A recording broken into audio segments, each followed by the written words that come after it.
Hello, everyone, and welcome to the Factory Must Grow, episode 38. Joining us on the line today is Galdoc, as usual. How are things today, Galdoc? I'm doing great. How's everyone doing? Doing well. So today we have a very special guest, a returning guest, Woob developer for Factorio itself, a modder, and even a Pyanodons player in Raiguard. Raiguard, how are you doing today? I'm okay, hanging in there. Just hanging in like the meme cat? If yes. I think that's the only correct answer to that question. Yeah, exactly. So again, for those who don't know, Raiguard joined Woob, what is it, like 2 years ago now? Yes, actually, 2.5 years ago. Amazing. And it did a lot of work on Space Age and does lots of work these days on all sorts of things. And we're going to hear somewhat about that. Raiguard's also made quite a few mods, which we did talk about on the other interview with him on this podcast and a few other things. So we'll be diving into all that. But as usual, first, I want to thank the show's patrons. This show is possible because of you, the listeners. If you'd like to support the podcast, head over to patreon.com/Krydax. And for today's mod spotlight, I am seeing a blank on my show notes because I completely spaced finding a mod to spotlight. So we are going to do a quick look at new mods. Oh, you know what? Have I done Picker Extended before? Let me look real quick on that. Because if I haven't, I think I'll do that one. Occasionally do the same one if something is particularly good, because I don't know how many people are going to be like, there were 38 shows ago you did that mod, and exactly. I want my money back. Have you done Dancing Miku, though? I have not done the Dancing Miku. That I guess we could spotlight that. Spoilage, no, you don't have spoilage to. extraordinaire. No, but I will do Picker Extended. So the Picker family of mods was one that existed back in 1.1, and I used it extensively, and then it wasn't around for a while in 2.0, and someone named Kryzeth, there's so many K names out there, but Kryzeth made kind of the Picker Extended Reborn mod, and one of the main, it does lots of various things, but one of the main things it does, which I really like, is the pipette crafting. So when you're moused over a building, you can hit the hotkey, which I changed to the tilde button, and it will try to craft that building that you're moused over. So that way, if there's a ghost that you placed and you're like, oh, I don't have enough of these, then you can hit the hotkey a bunch of times and then it'll craft them. And that's doubly useful when you're also using mouse over construction, which will place the building that you're mousing over if you already have it in your inventory without you needing to like click the button and then place it in the right spot. So it's useful for people that like those quality of life mods. It can do all sorts of things like limit chests automatically. It can do copy pasting chest contents. It has a belt reverser. It can automatically sort inventories like chests. It has an automatic module inserter, and all of these settings are things you can mess with in the mod. So it's super useful. Highly recommend the Picker Extended Reborn by Kryzeth. It's been updated frequently, so bugs and stuff are getting zapped. But yeah, highly recommend it. It's also linked with a couple other mods. Where's the... Shoot.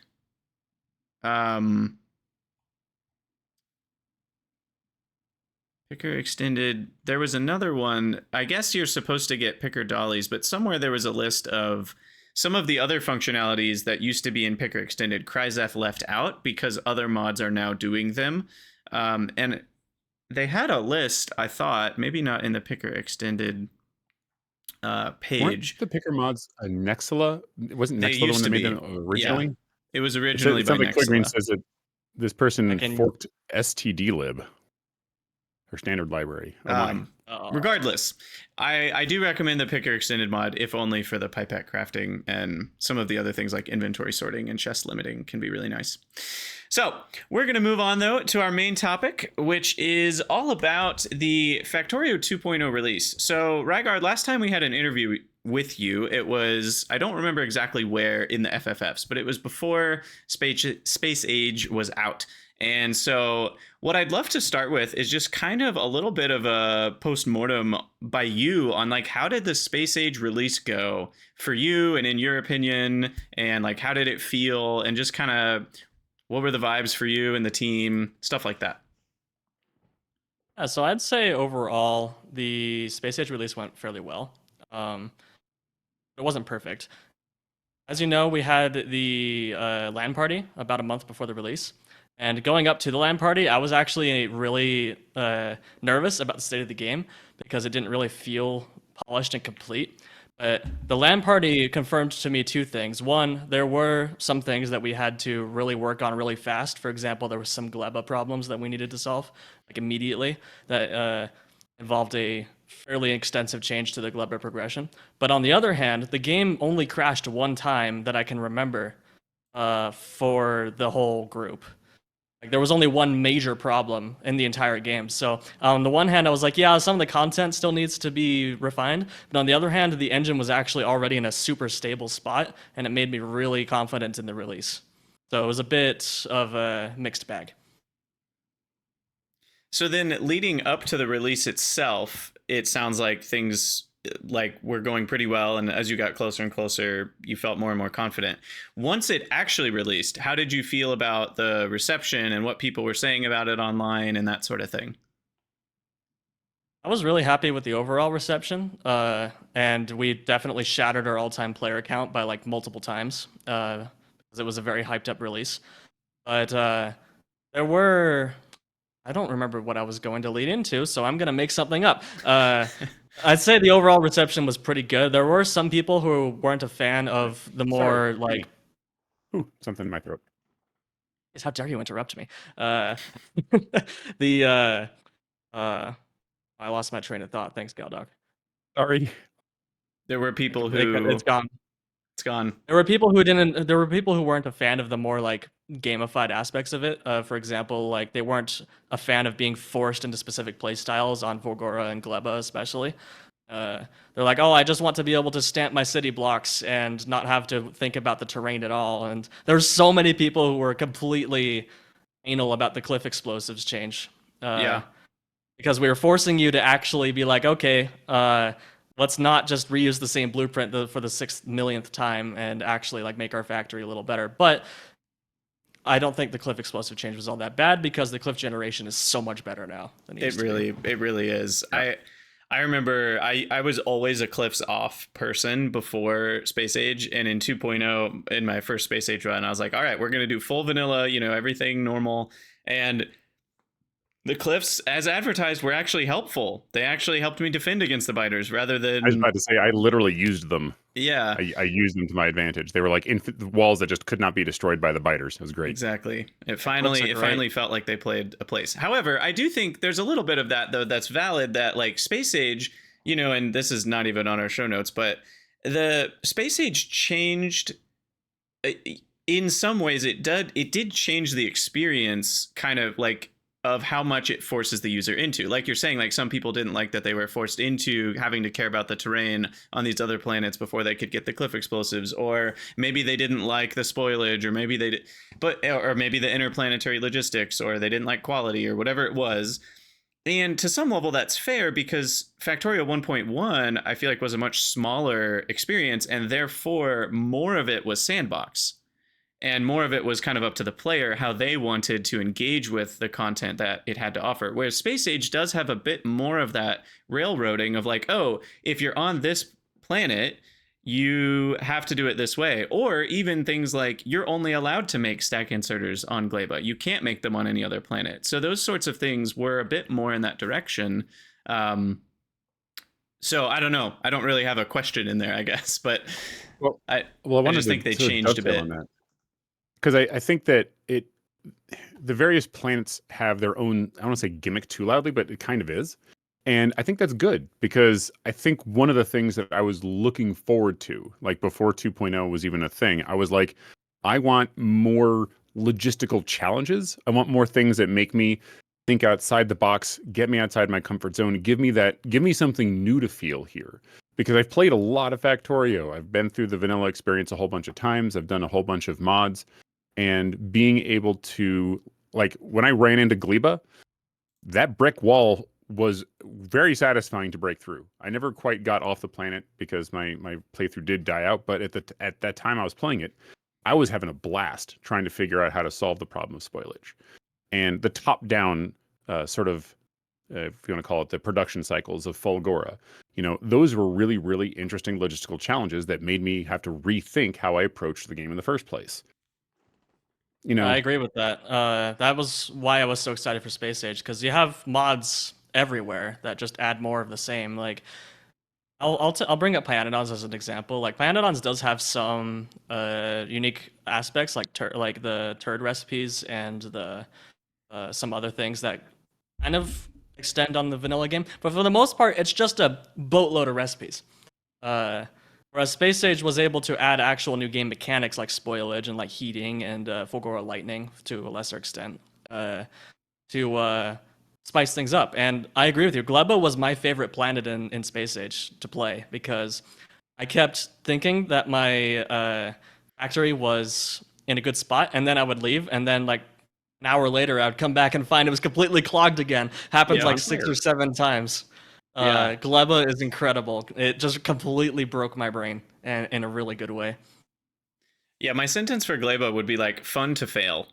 I think it reintroduced some of that feeling you got when you very first played Factorio, like your first hour, and you had like one belt snaking through an iron patch, with one red science maker, and like being that kind of Factorio player again is how it felt to be on Gleba, and to a lesser extent the other planets too, just because everything was new and different, and like you said, the mechanics were new and different, and that's something that mods weren't capable of doing because they weren't able to write code into the game engine. So yeah, Right. it's been really cool to see how Space Age has added those things. After the release, were you guys like in a bit of a crunch? Like did you take some time off afterwards because you're like, oh my gosh, I need a breath? Or Oh yeah. So there wasn't any sort of like enforced crunch like you might see at AAA studios. We're like, oh, you don't have to crunch, but if you don't, you might lose your job, sort of thing. But no, there was nothing like that here. But a lot of us did end up crunching because we wanted to make the game as best as it could be. Like I worked probably 70 to 80 hours a week for all of August jeez. to get the game out. And brutal. yeah, I definitely got a little burned out. I had to take a few months off after that. It's not healthy. So I would say our biggest failing with the Space Age release was probably our time management, because we set the release date like a year and a half in advance. We're like, okay, we know this is when we're gonna release the game, but our time management wasn't the best. So there were a lot of things, like the star map was only done like literally a few hours before the LAN party started. That was my big crunch. I was literally working on it while I was flying to Prague for the LAN party. Oh my gosh. And all of the transitions, like the cargo pods going up and down, that was finished just a few days before the game came out. Wow. So That's there were a crazy. couple of things. We can talk more about this later as well in regards to fluids, but there were a couple of things that were definitely rushed. But Yeah. I will say that it wasn't like an enforced mandated thing, but all of us just wanted to get all of these things in place because we care about the game.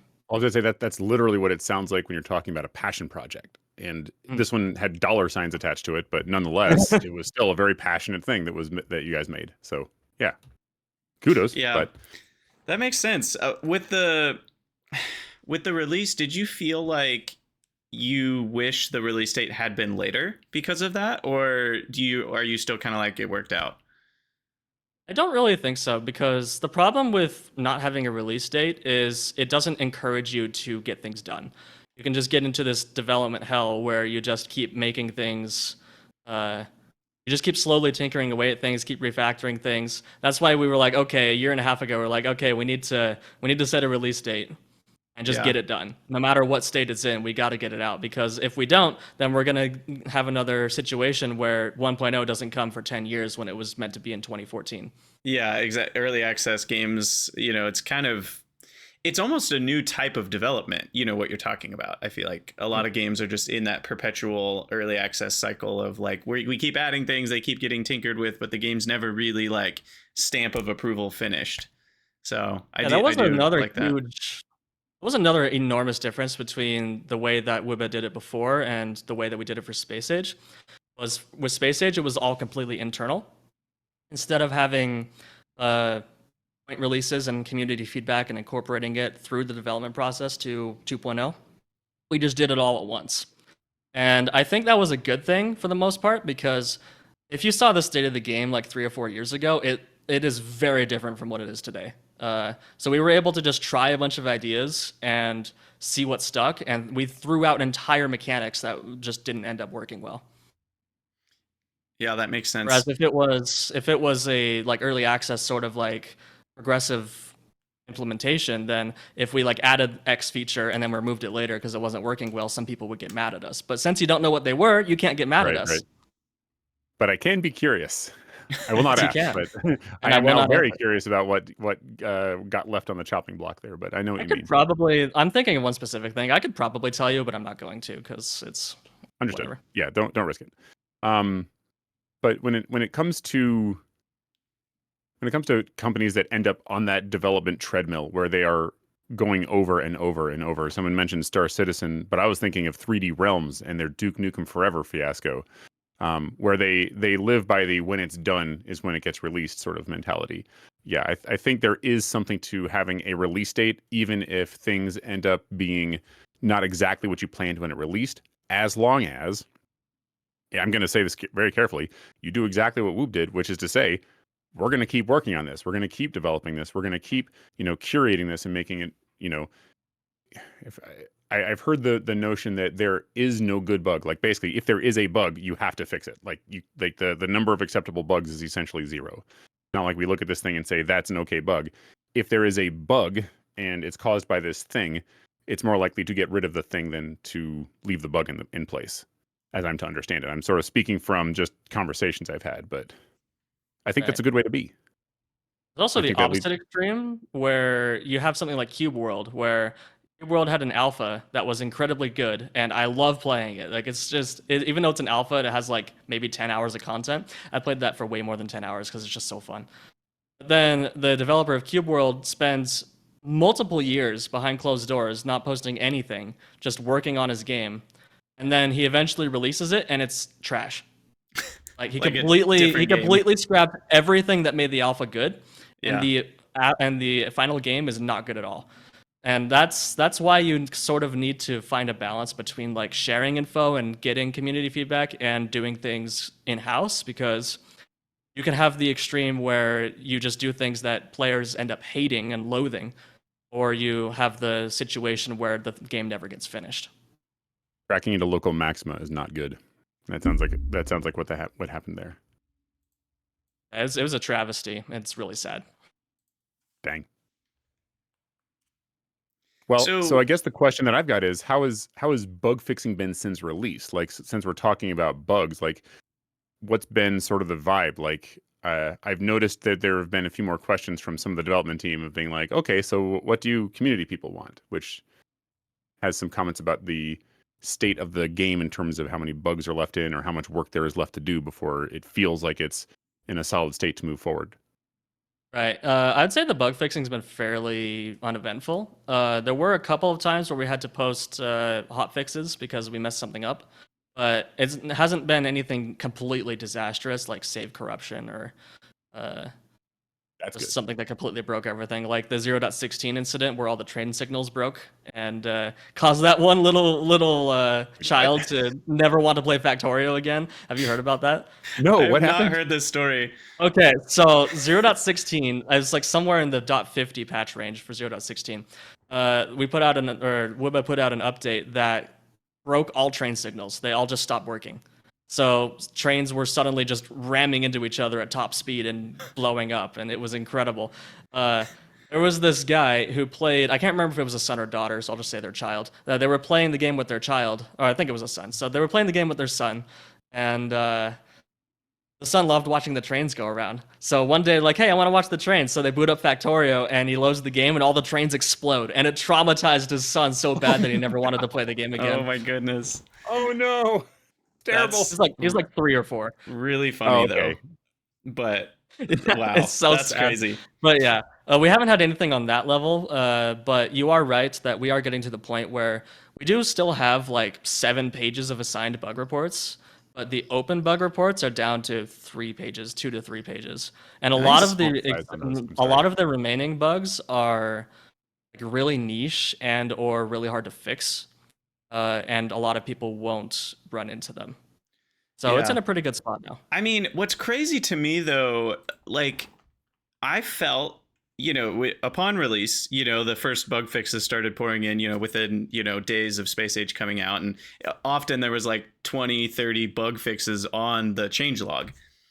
And what's crazy to me, though, is that there's still been 10 to 30, sometimes even 40 things listed on the patches that you guys have been coming out with, like in recent months, even.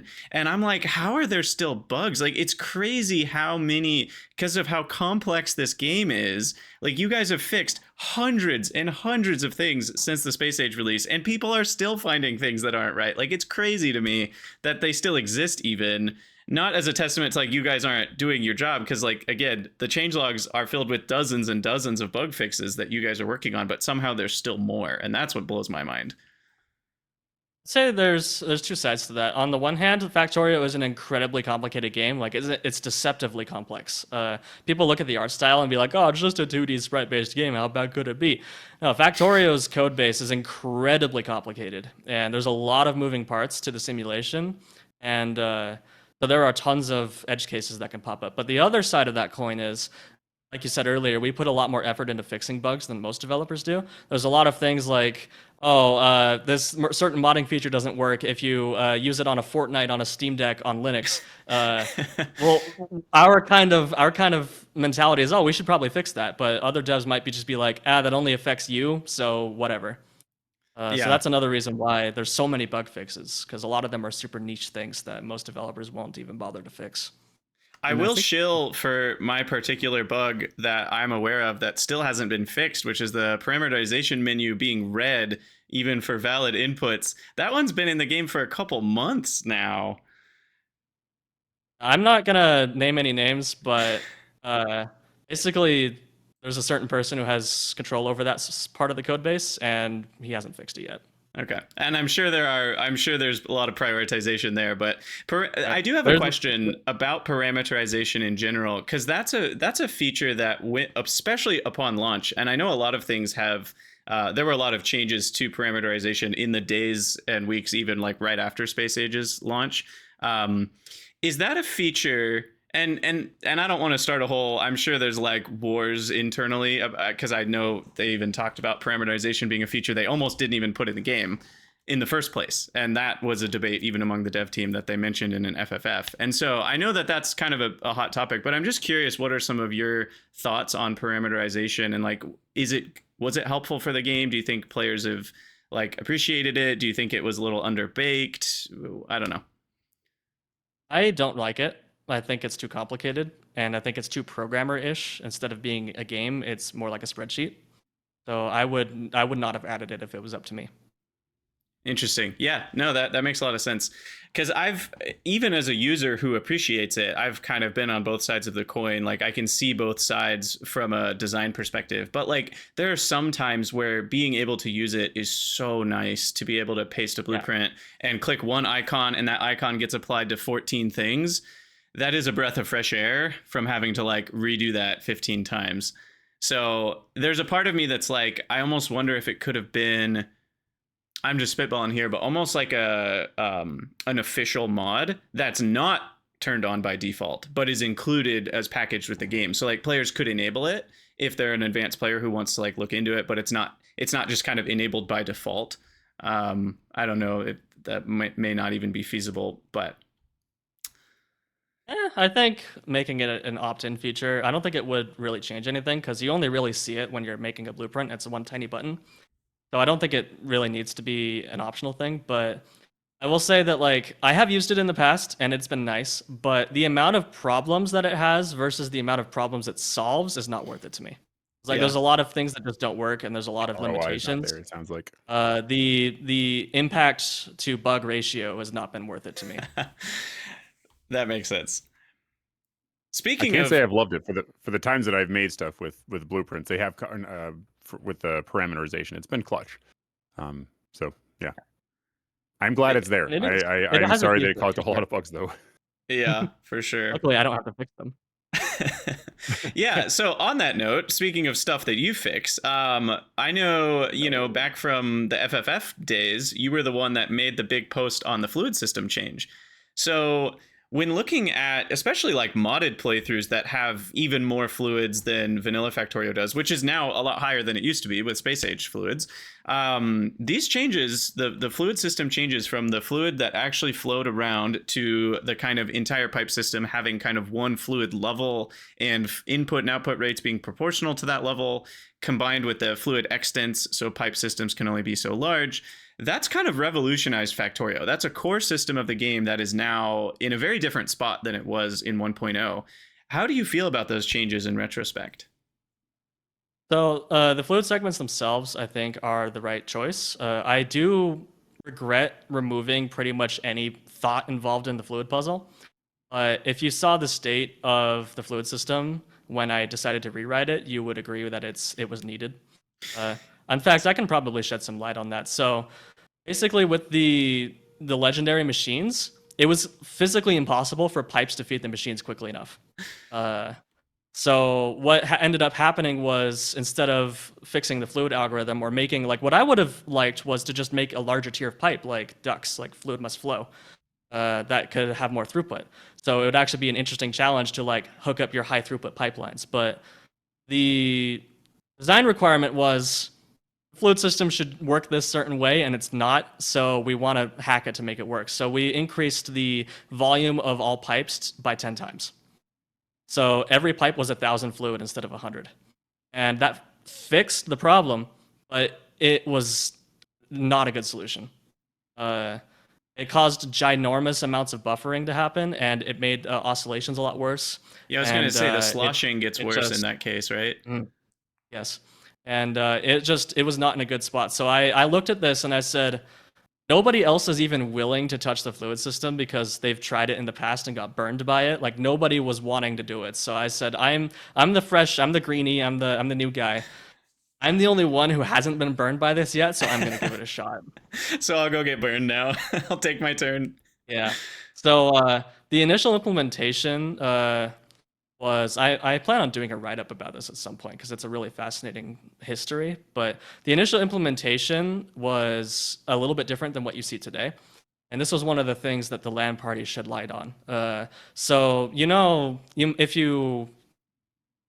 if you're pretty experienced with the game and the fluid mechanics in 2.0, you might know that pass-through entities like boilers and electromagnetic plants have a section that goes through the pipe, and then they have another internal buffer that's separate from that.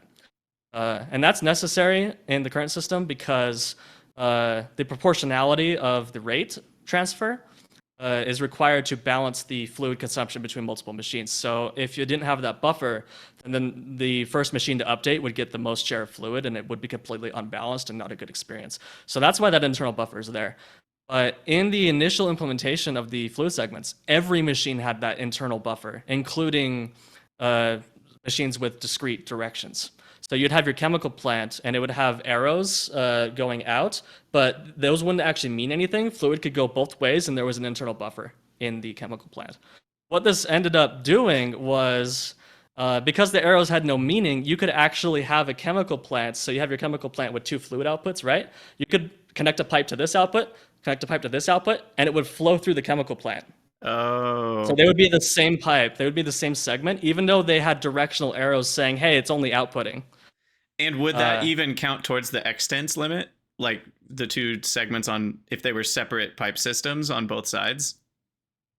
Yes, it did. So since they were the same segment, they would both be part of the same extent as well. And during the LAN party, this caused a ton of chaos and confusion. And there was another thing, because like with this internal buffer, it meant that the fluid that was in the buffer and the fluid in the segment could be mismatched. So you could do things, oh gosh, what was it? You could change. Yes, okay. So what would happen is you'd have a foundry someone in the LAN party actually experienced this and brought me over and said, "Hey, what's going on here?" I was like, "Oh no!" So you had a foundry that was outputting molten copper on its outputs, and then they changed the recipe to molten iron and then rotated it. And what this happened was the icons on the fluid boxes showed molten iron, but when they rotated it, it suddenly spat out molten copper into the iron pipe. Because it still had copper in its internal pipe. Right. And it still had copper in the segment portion of the pipe, yeah. So it was just a complete disaster at that point. So that's part of the reason why I worked 80 hours a week for a whole month, was because I had to quickly and in a sort of panic mode rewrite the fluid system to not do that. Yeah, that's crazy. So yeah, it still does that for pass-through entities, but the discrete entities are make sense again, and that was because I worked so hard right before the release. So that was a bit of a crunch. But you were the only one to be able to do it. Like as you Right. mentioned earlier, other people got burned, and you were like, "Whatever, I'm going to do it." So cool.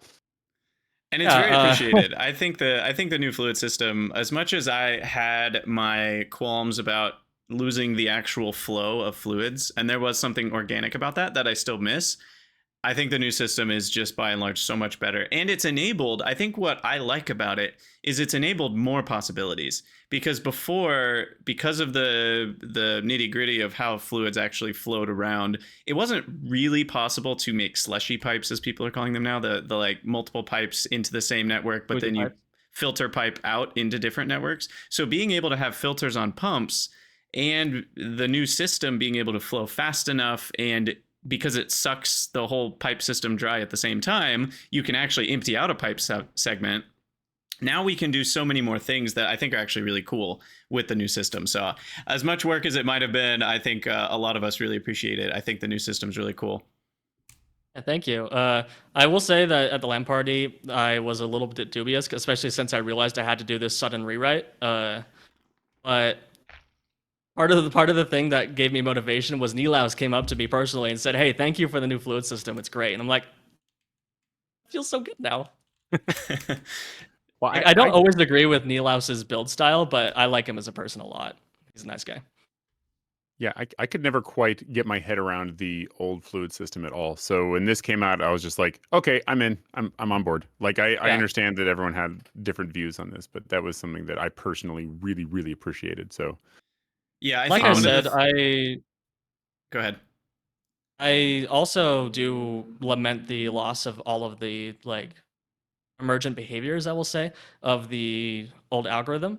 The new one is a bit too gamified for my taste, but I still think it was necessary, because having a realistic-ish fluid simulation that's also UPS efficient and is consistent is like PhD thesis level stuff.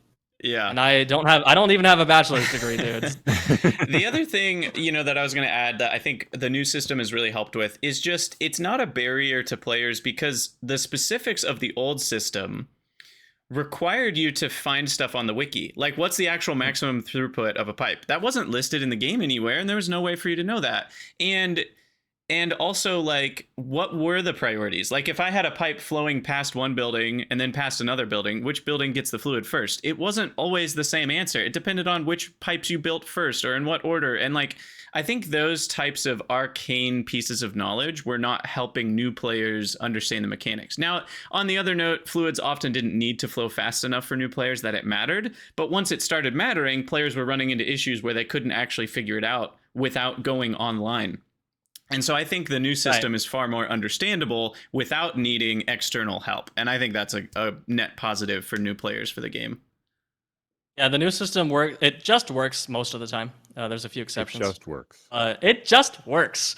I even said that in the Friday Facts. I knew what I was getting myself into when I said that, but I did it anyway. But there's only one situation where it breaks down, and that's when you have the steam condensation recipes on Vulcanus. Because I rewrote the fluid system, and then a change was made to increase the steam throughput by 10 times everywhere.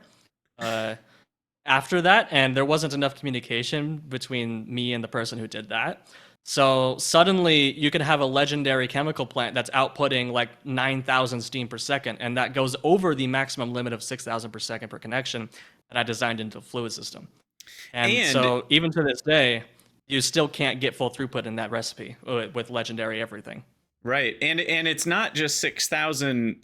It is 6,000 max per connection, but that's only if the proportionality is at the Right. at the There's at actually the like limit. 4,000 And right? so if the things that are drawing steam out are consuming at 1,500 a second, or per tick, I mean, no, 1,500 per second, then the max input you could have per connection would be 4,500 because of just how the proportionality has to work out. And Right. it's kind I of like the should have combined. that, but yeah. Yeah. So what I'm hearing is we're gonna have legendary pipes, right? It actually wouldn't be that difficult to implement different volumes per quality, I don't think. But I think it would be I don't feel hilariously like doing trollish to have like different pipe throughputs connected in like oh, I ran out of these, so I got to use these like legendary pipes, but then I got Right. these rares. that. See, the ironic part of this whole thing is we ended up nerfing pumps by 10 times because they used to be 12,000 and now they're 1,200. If we had just done that and kept the fluid system the same, it probably would have been fine. Because the whole problem with the old system was you saw 12,000 per second and said, "Oh, I can put 12,000 through a second through a pipe, right?" No, you can't. In fact, the average max throughput for any reasonable length of pipe was around 1,000 per second in the old system. So it probably would have been fine if we had just nerfed pumps and called it a day. Yeah, because then players would know it was around 1,000 and move on with their lives. Right. Yeah. But then if that we'd makes also, sense. oh, whoa. Sorry, my screen's just blanked because I wasn't moving my mouse enough. But I still think that it probably would have been the worst part of the game, the fluid system, because people were like, "Oh, Factorio is so good," except for its fluid system. So I still think it was worth changing it.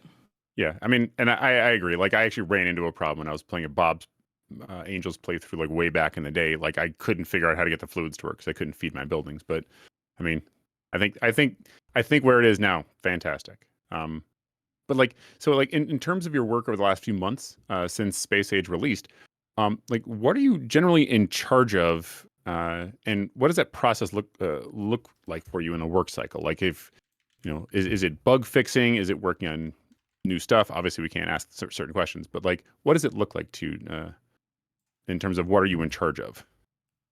So I work from home, as you can tell. This is my workspace.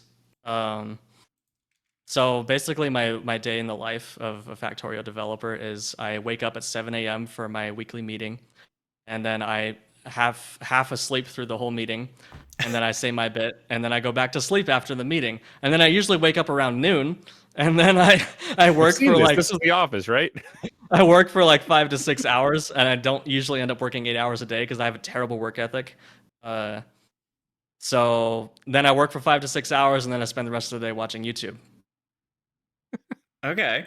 So what do you actually like? What are you in charge of in terms It's not of? a good lifestyle.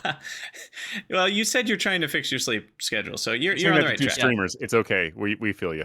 You're on the right I'm track. actually I'm going back to martial arts in the next couple of weeks because I used to do cool. martial arts when I was a teenager, Do it. and I'm going to start going back to that. So that should give me some exercise and help me sleep better. So hopefully I'll be able to fix things. But It's a great idea. you actually asked, the actual question you asked was, what does my work day look like, not my day in the life. So I'll describe that a little bit.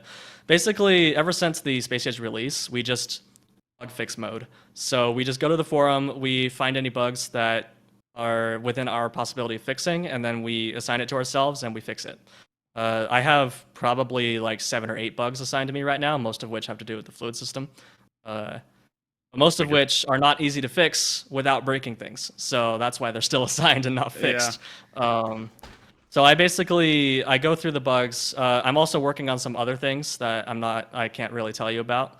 But for the most part, it's just looking at the bug reports and fixing them, and thinking about how I can restructure some things to fix the issues that I already have sitting and assigned. Have most of those things, like categorically in the game, in terms of like the code base that you know and understand and are sort of in charge of, has it mostly just been the fluid system that you've been working on for, almost a year now since release? Or are there some other categories of like, no, these are like, I fixed this type of bug or that type of bug? Like, what categories of the game have you worked on? Well, my primary responsibilities are the fluid system and Linux support. So there's a lot of Linux problems that have been cropping up that I've debugged and fixed. In fact, I'm working on one right now where on certain situations on NVIDIA graphics cards on Linux, it'll do software rendering. So you get like 0 FPS. And I don't have an NVIDIA GPU, so debugging that is kind of difficult. I'm working with one of my coworkers on that right now. I was actually messaging him like an hour just right before the call about it. So that's the sort of thing I do. I also am the one who implemented remote driving.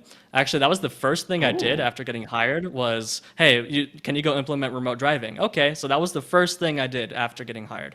A little fun fact for you. And So that's I also a fixed great bugs related feature. to that. Thank you. I'm still not a huge fan of the whole double remote thing. I don't think it's really necessary with the browse history. remote thing. It's kind of a relic. Like, What do you so mean by if double you, remote? I guess nobody knows it exists. So if you are remote driving, for example, you go into remote view, you remote drive a Spidertron, you can press tab again and you go into double remote view. So now you're in another remote view and you can go do things. And then when you press escape, you go back to remote driving the Spidertron. Oh, so it makes remote was unaware driving of the that meta. Spidertron. It kind of makes I think remote driving the everyone's gonna go do this. Spidertron your new home, Yes. and then you remote from there. Interesting. Yes. And that was a specific requirement from Coverx because that's how he wanted to use it. And he uses it all the time. But I guess neither of you did. So. Well, I think it makes I think sense. Streisand affected the problem, by the way. I'm just going to go ahead and say that. I think I like it. I just didn't do that much remote driving in the first place because I didn't have that big of a need for it. Because I mostly did planets one at a time, and then I think I remote drove a tank a couple times, but I don't think I would then. That was before I had like remote building stuff on other planets anyway. So I just haven't gotten a Spidertron. So Here's another fun fact for you. Did you know you can just press G in remote view to remote drive? You don't have to click the button.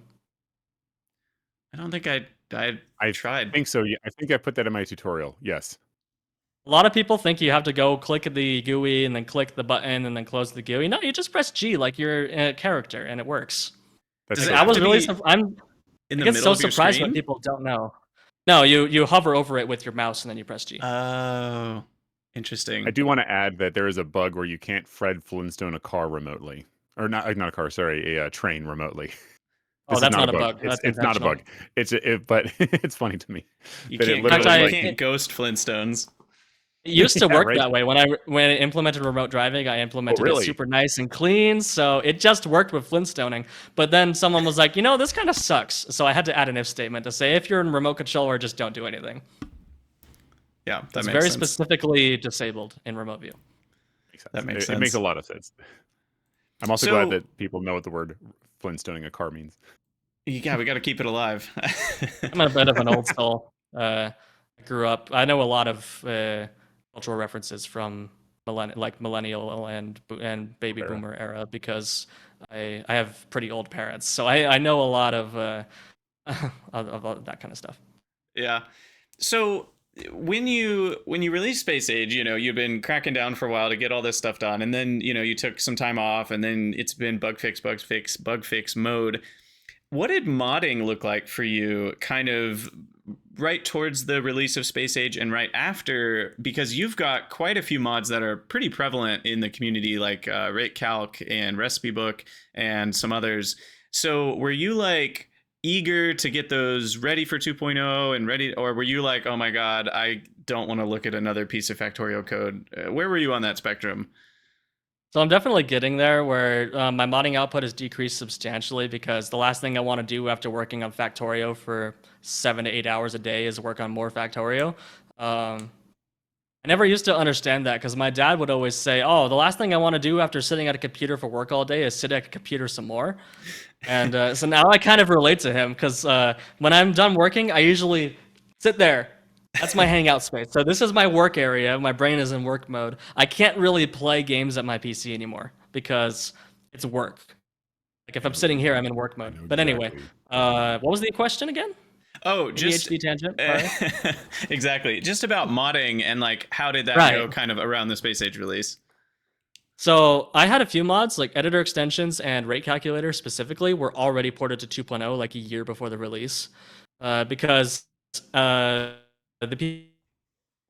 people who were in charge of balancing the recipe to be able to use it to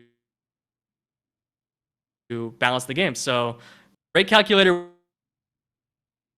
was so editor extensions and rate calculator and bottleneck light were all already ported, so I didn't have to worry about those too much.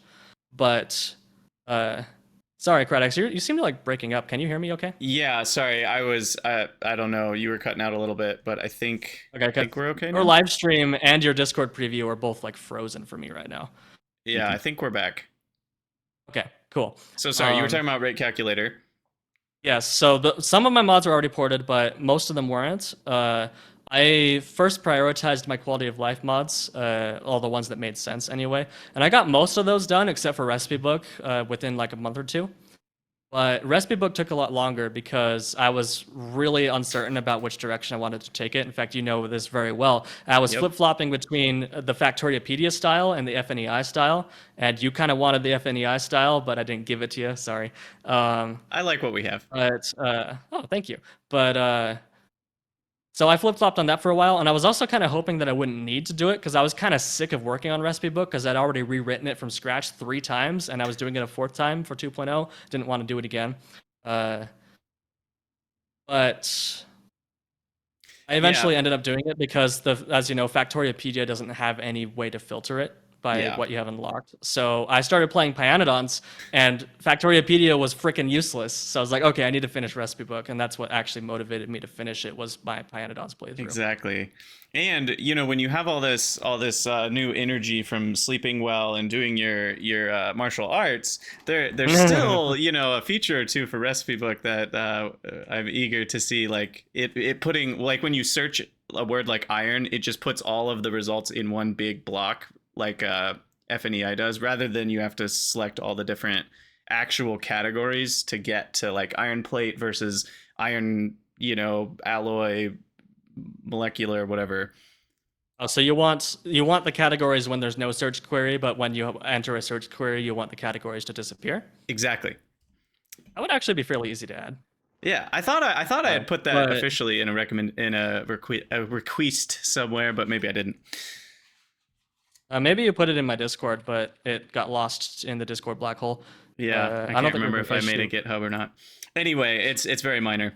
I have a history of bothering you when you show up and you're a guest on my things and you're being so kind to give me your time and energy, and then I make demands like a barbarian. That's kind of my MO, I guess. I appreciate that you love Recipe Book and that you want it to be better. So it's so useful for Pyanodons. It really is. Like, being able to see the uses and the recipes for something in a grid form rather than just the list form, I think is the big change. That's so nice to just be like, okay, here's all the icons. And now that Pyanodons has done some updates, the icons are more useful than they used to be often because they've added some like sub, icons for this, making the same thing. You don't have 10 copies of the same icon in a row anymore as much. There is still some of that, but it's getting better, and I think they're going to continue to make more improvements, so that's really nice. If you go into the Recipe Book settings, there's actually a setting to only show materials in the search tab instead of materials and recipes. I actually find that helps a ton because it basically removes all of the duplication in the search for the searching.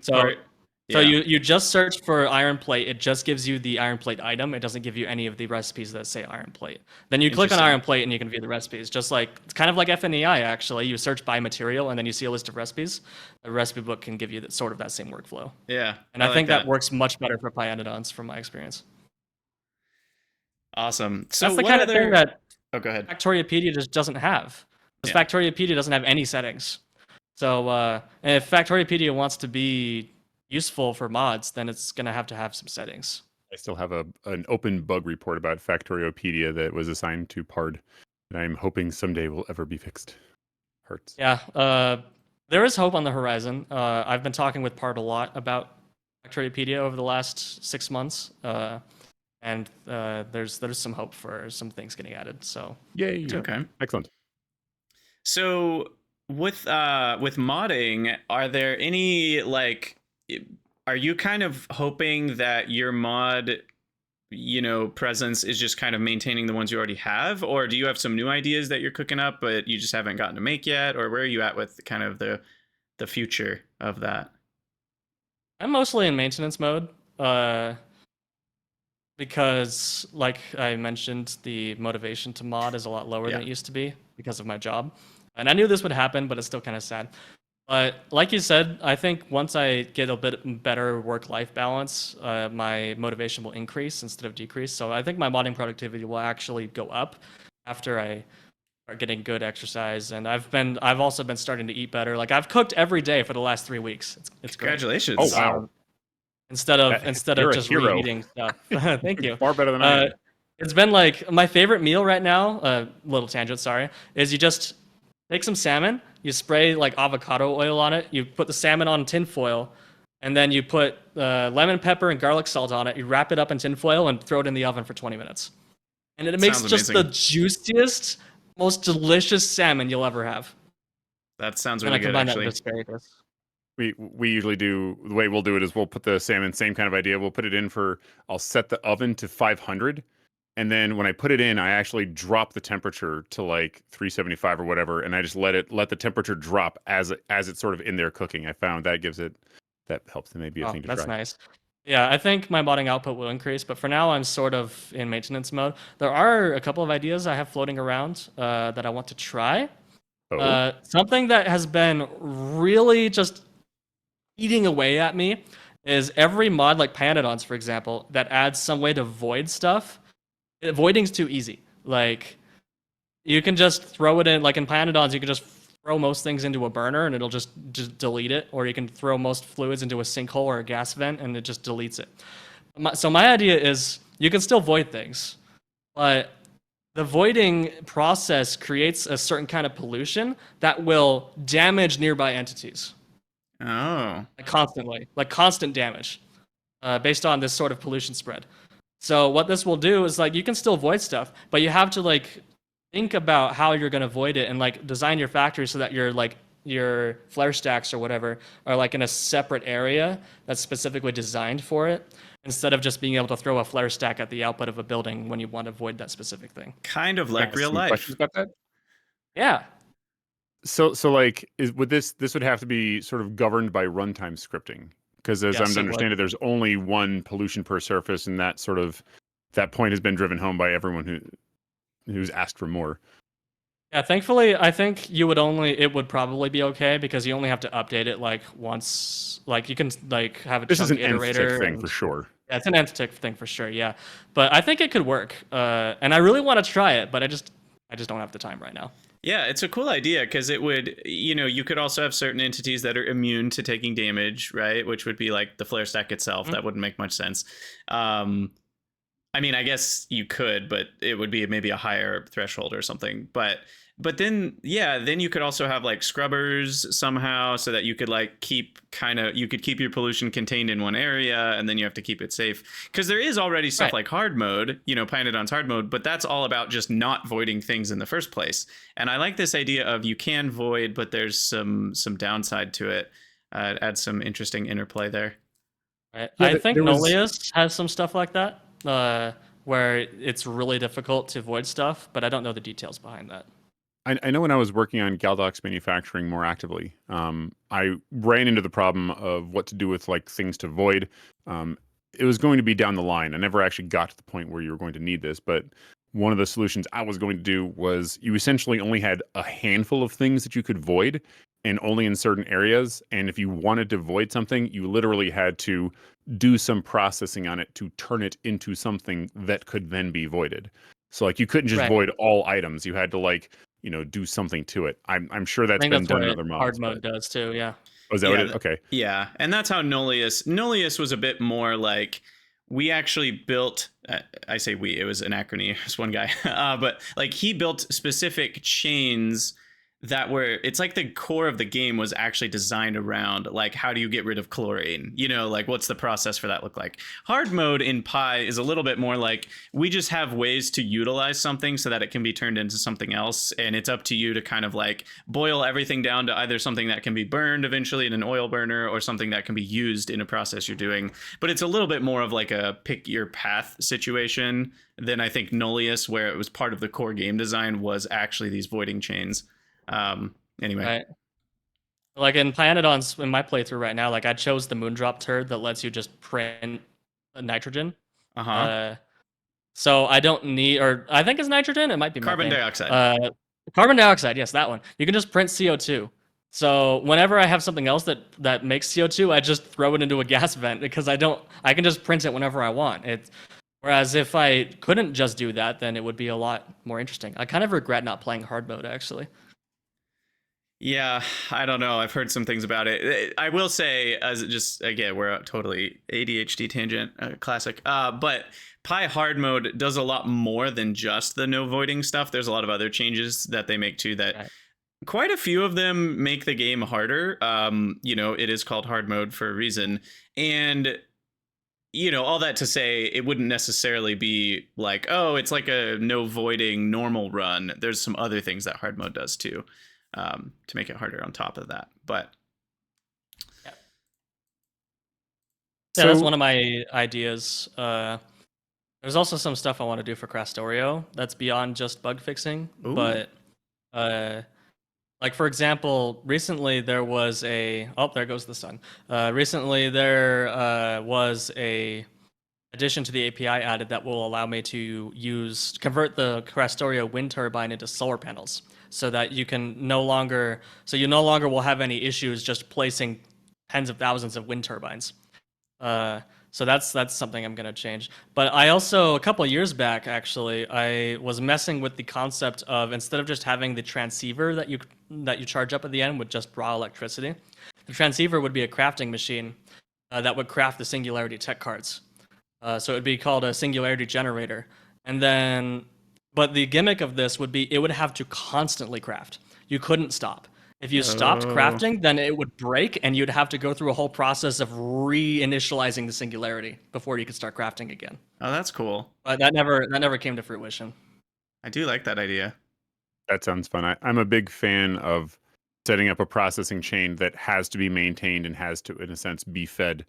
I think it could be overdone, but I think, especially if what you're talking about is an end game tech, that wouldn't really count. That's not overdoing it. That's okay.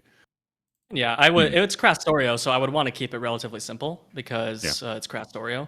But the idea would be like, yeah, it's a completely new kind of challenge, but it's still sort of in a bite-sized package that Krastorio is well known for. So Krastyanodons when? No. Actually, I found out the other day that there actually is Pyanodon's compatibility code in Krastorio. Really? But it's only to change the science packs into tech cards. Oh. That's literally it. And I tried loading them together in 2.0 and it just crashes anyway, so I just deleted all that code. Fun fact, there's actually, at least when King Arthur did it, there was he wrote in a weekend or so, Galdoc's manufacturing compatibility with Pyanodons. And as a result, I went through and I made all the stocks and stuff for Galdoc's manufacturing, but in Pyanodon's materials. So like several thousand icons I pumped out for them, and then they didn't quite do much with it. But someday. Someday. So question. I'm not trying to get into API questions in terms of what's being worked on, but there are a lot of API requests that people tend to make, myself among them. I know that I make several of them, per year or whatever. But a lot do get shot down, and obviously you want people to be able to ask for what they want. But are there any pieces of advice that you would have for someone making API requests in terms of building expectations? Like, this one's probably not going to work because of whatever. And it's more like, do you have any advice for someone who is trying to make a request, how to make a good request so that, they have the best chance of it happening, or at least understanding why it won't happen? I'd say probably the biggest piece of advice I can give is try to keep your request as small in scope as possible.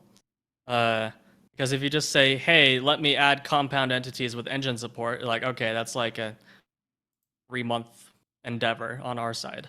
That's not going to happen.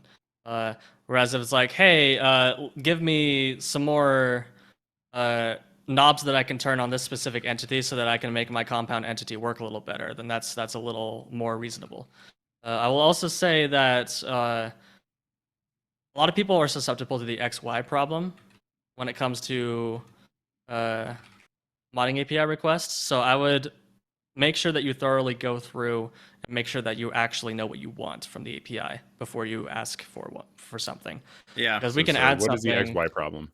XY problem is when you are asking for you're asking the wrong question. Like, I see. An example I can think of is like, hey, why does my print statement print 7 instead of 5, where actually the problem is not in the print statement, but in your addition? Right. You Yeah, say, the hey, why X- is my addition You think you've wrong? identified what the problem is, and so you're asking help with that particular thing you've identified, but that isn't the root cause you're trying to get. Exactly. I see. Okay. Yeah, the XY problem is actually it's a really interesting topic, and I'm gonna tangent a smidge here because it's a very triggering thing for me as a power user when I go to a random Discord in a game, and this happens all the time because the people who hang out in the Discords for games are like, you know, the ultra nerds like me who know the mechanics or want to know that, like, we want to figure out all the things, like we probably make our spreadsheets about the game, that sort of thing. And I go and I ask, you know, on the general channel or the help channel or whatever, like, how do I do this thing?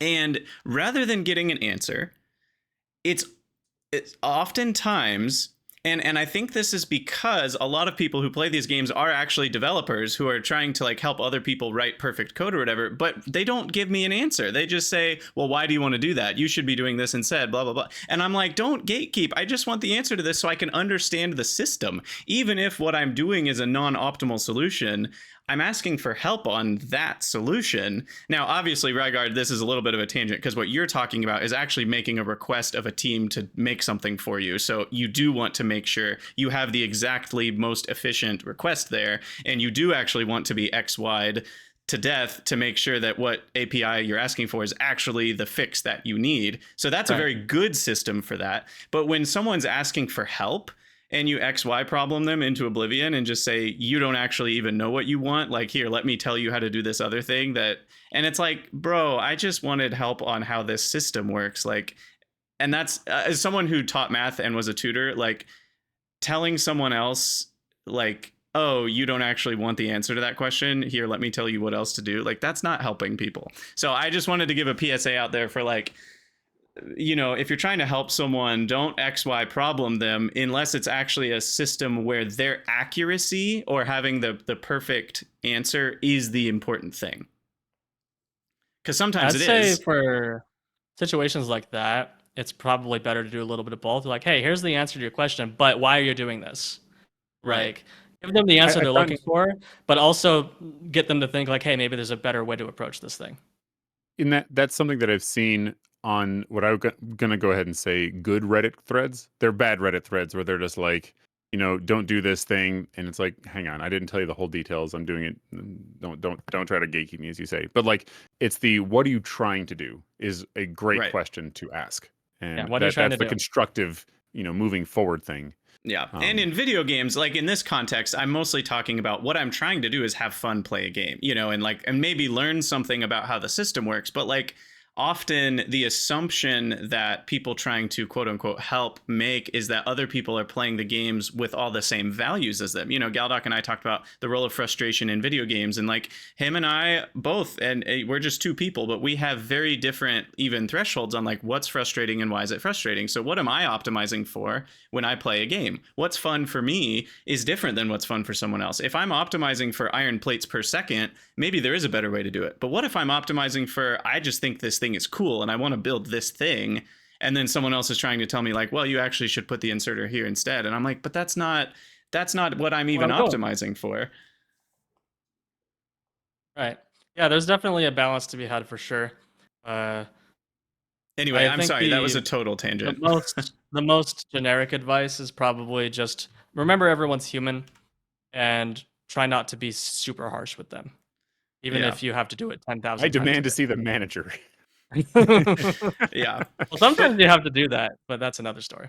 Well, and it's there are a lot of questions that people, I think, and myself included, ask innocently without realizing that the thing we're asking for, though it might seem to us this simple thing, it's not. And it's because our understanding of what's involved in actually implementing whatever we're trying to ask for, our schema is in no way complete as compared to the person who actually looks at the source code and does all the stuff on a day-to-day basis.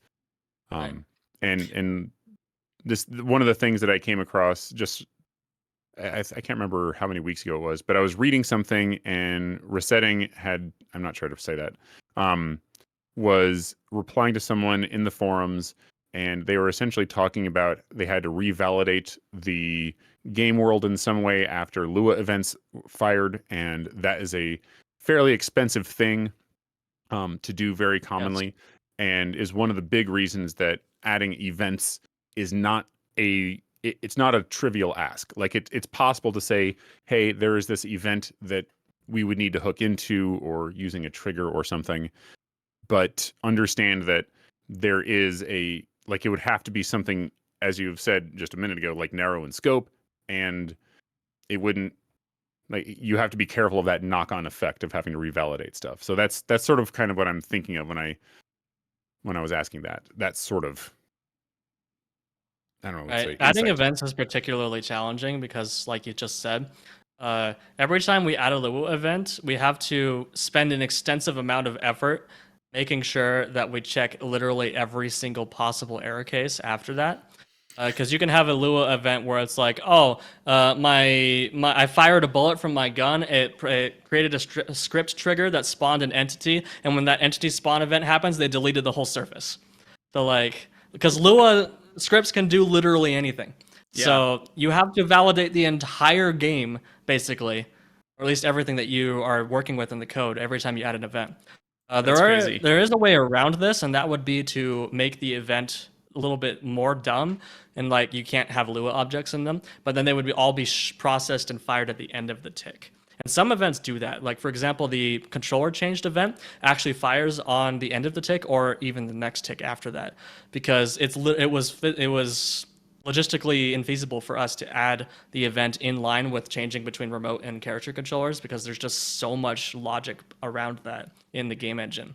So adding all those checks and invalidation errors and stuff was just completely not reasonable to do in that case. It's so interesting. I love it. And that makes sense. That's the kind of thing that most people just wouldn't even consider. Yeah. Because like the events are raised immediately. Like if I toggle the map editor, for example, there's a pre and a post event for that. So when you call the function on the player class to toggle the map editor, it fires, like it says game dot like fire Lua event. I can't remember exactly what it's called, but it basically it stops the entire game and what goes and runs that Lua code and then comes back and continues execution from where you left off. And that Lua code can do literally anything. So that's why it's so problematic. Yeah, that makes sense. That's crazy. So you have to validate everything in the, like, Everything just that you're seems nuts to working me. with in that method, yeah. And you have to work back up the call chains. Like every single possible place this thing can be called from, you have to see what's calling it and what state you need to check to make sure that nothing breaks. Yeah. Good Wow. God. That's crazy. So you mentioned a little bit earlier, I wanted to get your thoughts on this. Are you still playing Pynodons? I know you were for a little while. Yeah, I'm taking a little bit of a break because I got a little burned out on Factorio for a minute, but I'm not done. Okay. I was curious to hear, Currently just doing because. cotton studs. Yeah, cotton guts. Oh, crazy. You need so many of them, and they're so expensive, even though they're so tiny. I've been told that I'm Afraid to ask what those are. egregiously overbuilding cotton gut studs, so I'm gonna par it back That's the next okay. stream. Yeah, overbuilding something is necessary. I was curious though, with you being a combination of a modder, a developer on the actual game of Factorio, someone who's been around before Space Age and after Space Age, and also someone who's worked on even some content mods, like I know you weren't the creator of Factorio, but like you've maintained it and, you know, been around that world and stuff. I was curious how playing Pyanodons and kind of learning more about that world has affected your thoughts around design of the Factorio base game itself, maybe design of mods. I'm just curious kind of what thoughts and ideas that sparked in you. I'd say Pyanodons has changed my perspective on how complicated the game is. Because the base game, for the first time player, the base game is already incredibly complex and pretty difficult. Like it can take a new player like 60, 70 hours to beat the base game because they don't really know what they're doing. But once you get all the systems in place, like, oh, I know how to make nice straight belt lines. I know all the tricks like 3-to-2 green circuit ratio, all that sort of stuff. Then the base game, I can beat the base game in like 8 to 10 hours. But Anodons has really changed my perspective on that because I used to play Factorio with the mindset of the end. Like, hey, this is my goal. I want to get here. If you play Pyanodons with an end game mindset, you're going to burn out because it's going to take you so long to get there. You're just never going to be able to do what you're like striving for. And by the time you do get there, you'll have long since burned out. When I play Pyanodons, I think it was Not Melon who coined the term Zen Garden, and was that you? I think it was Not Melon. He brought it here. So I was watching one of your Pyanodon streams, and you mentioned Zen Garden, and I was like, oh, that's a really good way to think of it because I just, whenever I'm feeling like playing some Factorio, I just go to my Pyanodon Zen Garden and I just play for a while, and then if I get a little frustrated, I just quit. And no stress. I'm not looking to beat the game. I'm just looking to do the next little puzzle that I've planned out. And it's a really good time. It's also really helped me in my work as well, because I had the same concept in programming where like, hey, I have this end game goal of what I'm trying to do, but I'm struggling in my head to like compartmentalize it and put it into like smaller tasks that I can do. Whereas nowadays I'm like, okay, now I'm a lot better at planning things out. And I'm a lot better at chunking it up into discrete steps that I can just have a reduced scope. Like, okay, I need to do this thing, then I need to do this thing, then I need to do this thing. Pyanodons has really helped me with that, and it's actually improved my productivity at work. I love that. That's awesome.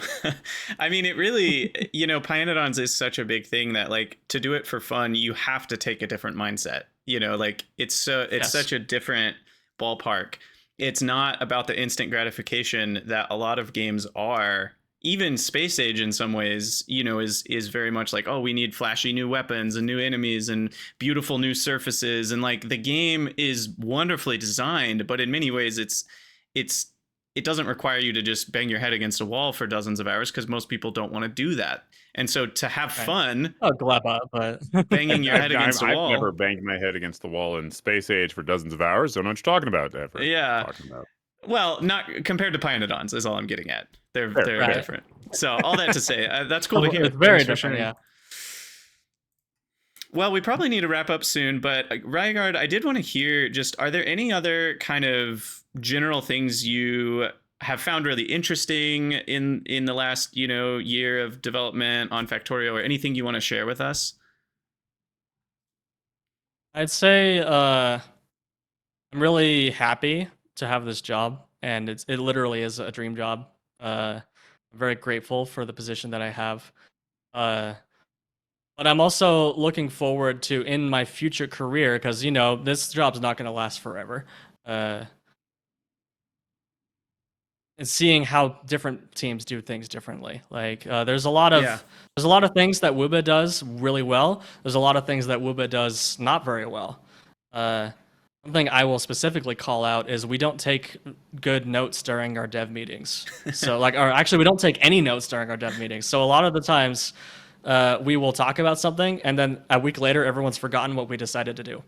So that's something that we can improve on. And I'm looking forward to seeing like, hey, if I go work at somewhere else, like what's going to be like better and what's going to be worse. I think this job's probably going to be the best job I've ever had, or I will ever have, in terms of the freedom that it gives me to just work on the thing that I love. Like I obviously love Factorio. I've been playing Factorio since 2017, and it's been my obsession ever since. but also seeing like how different people accomplish the same goal of writing good software. Yeah, that's really cool. Do you feel like I don't really know how to frame this question because it was just born as you were talking, but it's like you've learned so much clearly from working there and being around, the different devs.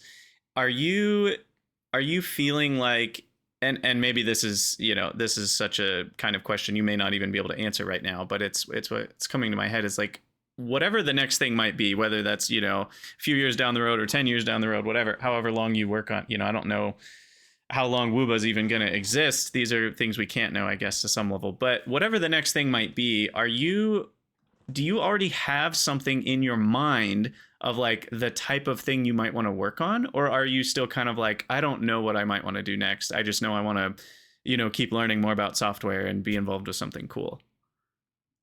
I think I really want to stick with game development, even though the game development is a really difficult field.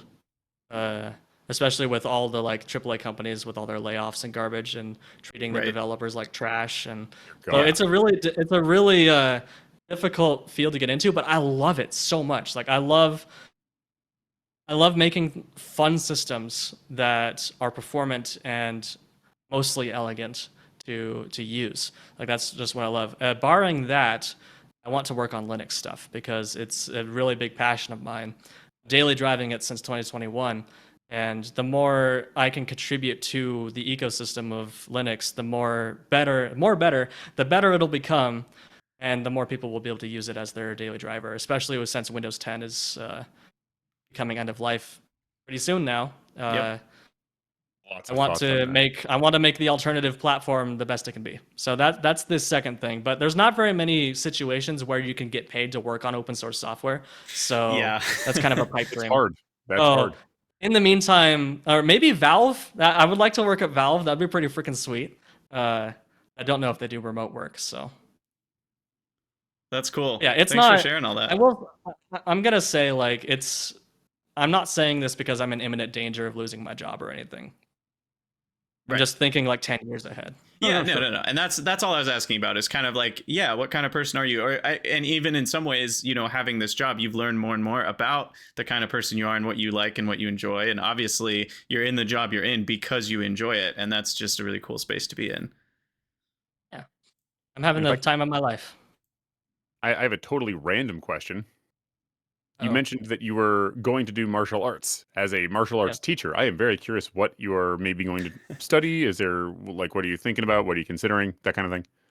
yeah. So I studied martial arts for 10 years in my childhood and teenage years. It's a mix of, it's mostly Taekwondo. It has Okinawan weapons and Hapkido self-defense and Jiu-Jitsu and some Judo as well. So it's a mixed program. It's a hybrid of a bunch of stuff. It's a school that's local to my area. It's not like a big chain like I can't remember any of the names. So there's chains of martial arts schools that are Especially in basically just Taekwondo. Yeah. there's basically just I call them black belt factories because they're incentivized to just give you your black belt as quickly as possible, so you'll give them as much money as you can. But the place I go to, it took me 10 years to get my black belt because it is the hardest thing I've ever done. And the testing process for a black belt is a year long, and you have to do it twice.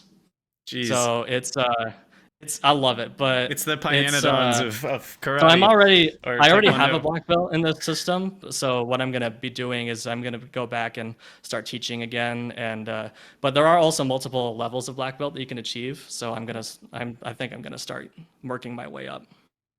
That's Cool. awesome. Right on, dude. Awesome. Well, this is. It's go really ahead. fun.